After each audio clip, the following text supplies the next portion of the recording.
తెలంగాణ రాష్ట్రం ఏర్పడిన కొత్తలో టీఆర్ఎస్ పార్టీకి జీహెచ్ఎంసీ ఎన్నికలు ఒక అగ్ని పరీక్షగా మారాయి. గ్రామీణ ప్రాంతాల్లో తిరుగులేని బలమున్న ఆంధ్ర సెటిలర్లు, విద్యావంతులు ఎక్కువగా ఉన్న హైదరాబాద్ నగర నడిబొడ్డున గులాబీ జెండా ఎగిరేయడం అంత సులువు కాలేదు. గ్రేటర్ పీఠాన్ని దక్కించుకోవడం పార్టీ మనుగడకే సవాల్గా నిలిచిన క్లిష్ట సమయంలో క్షేత్రస్థాయి వ్యూహాలతో, స్థానిక నాయకత్వ పటిమతో గ్రేటర్ కోటను బద్దలు కొట్టడానికి టీఆర్ఎస్ సర్వశక్తులు ఒడ్డాల్సి వచ్చింది. 2016 జీహెచ్ఎంసీ ఎన్నికల సమయంలో గ్రేటర్ హైదరాబాద్ లో టీఆర్ఎస్ ను బలోపేతం చేయాల్సిన బాధ్యతను భుజాన వేసుకున్న నాయకుడు మైనంపల్లి హనుమంతరావు. ఈ ఎన్నికల రణరంగంలో అసలైన king maker, ground level leader ఎవరైనా ఉన్నారా అంటే అది మైనంపల్లినే.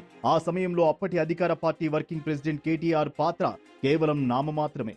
ఆయన కేవలం ప్రచారానికే పరిమితమైతే తెర వెనుక అసలైన చక్రం తిప్పి క్యాడర్ ను నడిపించి సీట్లు గెలిపించింది మాత్రం మైనంపల్లి హనుమంతరావే అనడంలో ఎలాంటి సందేహం లేదు.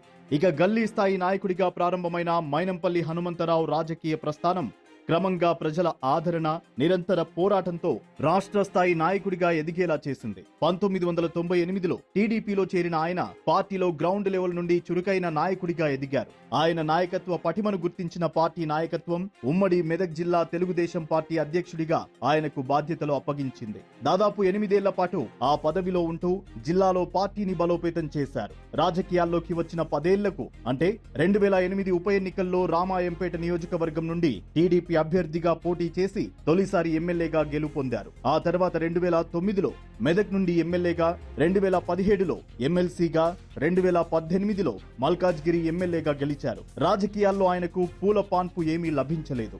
ఎన్నో ఆటుపోట్లు, సవాళ్లను ఎదుర్కొన్నారు. 2014లో మల్కాజ్గిరి లోక్సభ స్థానానికి పోటీ చేసి ఓటమి చవిచూసినా ఆయన వెనుకడుగు వేయలేదు. మైనంపల్లి అంటేనే ప్రజారంజక నాయకుడు. మల్కాజ్గిరి, అల్వాల్ పరిసర ప్రాంతాల్లో రోడ్లు, డ్రైనేజీ, మంచినీటి సమస్యల పరిష్కారానికి ఆయన అహర్నిశలు కృషి చేశారు. ప్రజా దర్బార్ లాంటి కార్యక్రమాలతో లంచగొండితనానికి, బ్యూరోక్రాటిక్ అడ్డంకులకు అడ్డుకట్ట వేశారు. ఆయన స్థాపించిన మైనంపల్లి సోషల్ సర్వీస్ ఆర్గనైజేషన్ ద్వారా పేదలకు వైద్య సహాయం, అనాథ పిల్లలకు చదువు, శీతాకాలంలో దుప్పట్లు, ఆహార పంపిణీ, దివ్యాంగులకు ఆర్థిక సాయం అందిస్తూ పదవిలో ఉన్నా లేకున్నా ప్రజల గుండెల్లో నిలిచిపోయారు. మరోవైపు కేటీఆర్ విషయానికొస్తే సాధారణ కార్యకర్తల గల్లీ నుంచి గెలిచి ఎదిగిన నాయకుడు కాదు. తండ్రి కేసీఆర్ సీఎం కాబట్టి ఆయనకు రాజకీయం అనేది వెండి పల్లెంలో పెట్టి ఇచ్చినట్టు సులువుగా దొరికింది.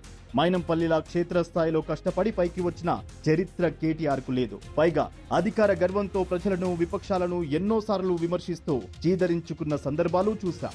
ఐటీ హబ్, బంధు ప్రీతి రాజకీయాలు తప్ప గ్రేటర్ హైదరాబాద్ లోని సామాన్య కాలనీల సమస్యలను, పేద ప్రజల కష్టాలను కేటీఆర్ ఎన్నడూ పట్టించుకోలేదు.